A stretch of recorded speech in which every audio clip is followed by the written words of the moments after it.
a le plus changé selon toi depuis le début?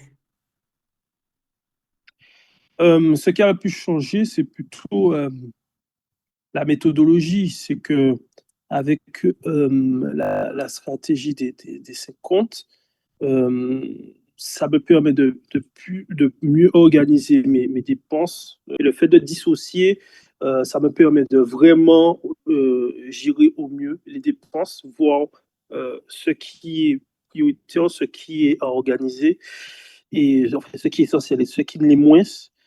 Ce qui est moins. Donc voilà, c'est plutôt en termes de méthodologie que ça a changé, et puis pour fluidifier plus fluidifier mon suivi à la fin. Aujourd'hui, sincèrement, pour toi, de quoi tu es le plus fier dans tout ça, dans toute cette période? Je dirais que c'est le fait de pouvoir euh, épargner comme je le devrais. Ça a l'air simple dit comme ça, alors je m'explique. C'est-à-dire que des fois, je me dis, bon, je peux épargner, ça va. Donc, je m'autorisais des écarts, on va dire ça comme ça, en termes d'achat ou en termes de dépenses, alors que je vois que je suis finalement capable, parce que des fois, je me dis, bon, allez, se faire plaisir, le travail, c'est chaud, et que non, je suis capable de mettre de côté tout en me faisant plaisir. C'est-à-dire qu'à ce moment-là, c'est différer le plaisir, de ne pas être dans le plaisir immédiat, mais être sur, plutôt un plaisir sur le long terme. Et que pour le coup, ça va. C'est pas la mode de se faire plaisir tout de suite. Si une opportunité qui est là, souvent il y a d'autres opportunités qui viennent. Et j'avoue que je ne m'en croyais pas forcément capable. Sous le coup, je me disais que bon, ouais, c'est compliqué. Ça sera compliqué de pouvoir de pas, voilà, céder tout de suite ou ne pas sauter sur une opportunité.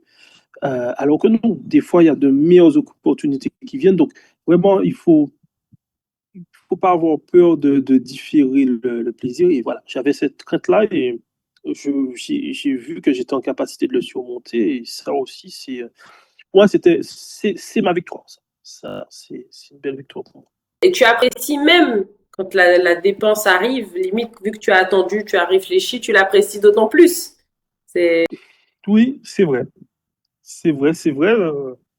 Et des fois, c'est encore mieux parce que, pour donner un petit exemple pour illustrer, j'avais mis de côté sur mon compte plaisir. Bon, je voulais acheter un article, ouais, une paire de sneakers que je voulais depuis un moment. Je me suis dit, bon, allez, je peux la prendre, mais bon, ça va pas me mettre à l'équilibre sur mes comptes. Mais je me suis dit, bon, allez, non. Je peux, je vais aller stabiliser, remplir certains objectifs, je vais repousser. Donc, j'ai repoussé. Et puis, soudain, une opportunité s'est présentée. C'était un pote à moi qui était en Hexagone, qui avait une super promo sur la paire de sneakers que je voulais. Donc, je me suis dit, ah, heureusement que j'avais mis de côté, parce que je l'ai eu finalement moins cher que ce que j'avais pris, au prix que j'avais prévu de l'acheter. Donc, tu as patienté. Quand elle arrive, tu es content et en plus, c'est moins cher que ce que que tu étais prêt à payer. Alors là, exactement. C'est ça. Alors que j'aurais pu, euh, j'aurais pu l'acheter. Bon, ça m'aurait un petit peu déséquilibré mes comptes, mais j'aurais pu l'acheter. Mais je me suis dit, mais non, bon, c'est pas urgent, je n'en ai pas absolument besoin. Il vaut mieux que, voilà, je puisse laisser pour une autre opportunité. Mais bon, pour le coup, là, je me suis dit, ah ouais, franchement, c'est ça aussi de bien gérer les comptes et tout, cet avantage-là. Exactement. Donc voilà. Donc c'est non, non, non, au contraire. Donc, au contraire, donc vraiment, c'est le fait de se dire que voilà, il ne faut pas se précipiter, il faut prendre le temps et le recul. Il y a toutes ces opportunités qui se présentent. Bon, des fois, il y a des opportunités uniques qui se présentent, oui. Mais là, c'était pas forcément vital, ça pouvait attendre. Donc, exactement. c'est C'est du shopping, donc c'est comme tout. Des fois, ben, ça. tant qu'on regrette pas, j'ai envie de dire, voilà, Non, c'est du pur plaisir différé. Voilà, faut accepter la dépense, faut se féliciter d'avoir patienté. Et puis après, ben, il y en a certaines qu'on fait pas parce qu'elles nous sont passées. Et puis, il y en a certaines que, bon, c'est mon truc, à un moment donné, ça me fait plaisir, j'ai attendu, voilà, donc C'est non, ça. c'est En top, tout cas, quoi. ce n'était pas urgent. Si c'était vraiment l'opportunité, puis je me dis, allez, ouais, ça va pas se. Non, c'était pas vraiment urgent. Et puis, ça m'a permis de pouvoir solder ou bien gérer d'autres dépenses qui n'étaient pas forcément prévues ou qui étaient prévues. Donc, voilà. Bon, ça, voilà, ma petite victoire. Super petite victoire, ben, top. Et, combien de temps prend ta routine budgétaire, à peu près, hein? Ça te prend combien de temps? C'est vrai qu'au début, c'est avoir la rigueur de le faire, prendre le temps de comprendre, mais au fur et à mesure, euh, ça me prend, allez, une quinzaine de minutes, grand maximum. Puisque après, je prends un temps dédié pour, je me dis, allez, c'est tous les premiers dimanches du mois. Je me suis même mis sur le calendrier une tâche récurrente. Et donc, tous les premiers dimanches du mois, ou l'après-midi, je me pose tranquille. Je vérifie que les virements automatiques sont bien passés. Et puis, je fais les ajustements au fur et à mesure sur le petit tableur. Et puis, enfin, entrée comme sortie, parce que des fois, je venais des épreuves et tout, donc je répercute pour m'y retrouver. Et puis, voilà, oui, une quinzaine de minutes. Et puis, ça me permet de même de voir les autres dépenses, s'il y a des anomalies sur les prélèvements.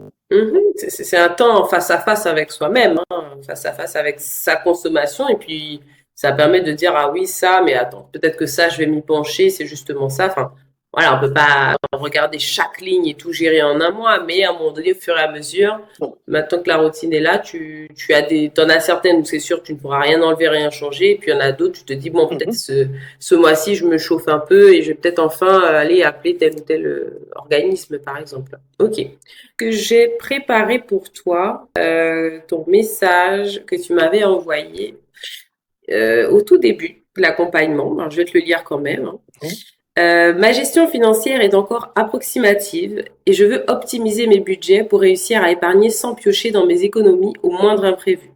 Je me suis abonnée parce que je cherchais des conseils concrets pour mieux gérer les finances de mon foyer. Et le simulateur de budget pour le couple ainsi que le contenu sur la gestion financière m'ont particulièrement convaincu. La méthode 5-15 m'a poussé à passer à l'action car je la trouve claire, structurée et simple à mettre en place au quotidien. Mon objectif est d'améliorer ma gestion financière, de structurer mes budgets, d'épargner durablement et de poser les bases de mon futur projet immobilier. Réaction? Ouais, c'est nostalgie, là. Effectivement. Nostalgie, c'était il y a quelques mois. Non, oui, parce qu'en fait, je suis en train de revoir un peu le chemin parcouru, l'organisation, et ouais, en fait, ça a répondu, quand je suis en train de voir, c'est pour ça que j'ai de nostalgie, parce qu'en fait, ça a répondu un petit peu à, à la problématique que j'avais. Et donc, ouais, revoir là où j'en étais et là où j'en suis maintenant, non, non, c'est une belle victoire en termes d'organisation. Le fait que depuis 3 mois, je n'ai pas eu à piocher dans mon épargne. Euh, ouais, quand même, ouais, je suis content d'avoir pu solutionner cette problématique, en fait. Voilà, bravo à toi. Bravo à toi pour tout ce chemin parcouru, sincèrement. Euh, Merci à toi aussi pour cet accompagnement parce que sans pas que la stratégie, mais aussi ton accompagnement, je pense pas que j'aurais tenu plus de 2 mois parce que après il faut avoir l'assiduité et la volonté de mettre en place et de garder cette discipline. Et avec ton accompagnement, ça me permettait d'être voilà, d'être sur le bon chemin. Bon, franchement, merci. Et puis voilà, si tu peux continuer, parce que je sais que ça te demande du travail, de l'engagement, de la disponibilité, continue à pouvoir aider les personnes qui sont dans mon cas, ou dans d'autres cas, à pouvoir trouver un équilibre, une organisation à la gestion financière, parce que non, c'est nécessaire de plus en plus, comme on voit comment les choses évoluent. Et quel que soit le niveau de rémunération, on peut ne pas avoir la bonne méthode. Donc, non, non, ce que tu fais d'utilité publique, je vais pas ça le dire. Donc, voilà. Donc, merci pour tout.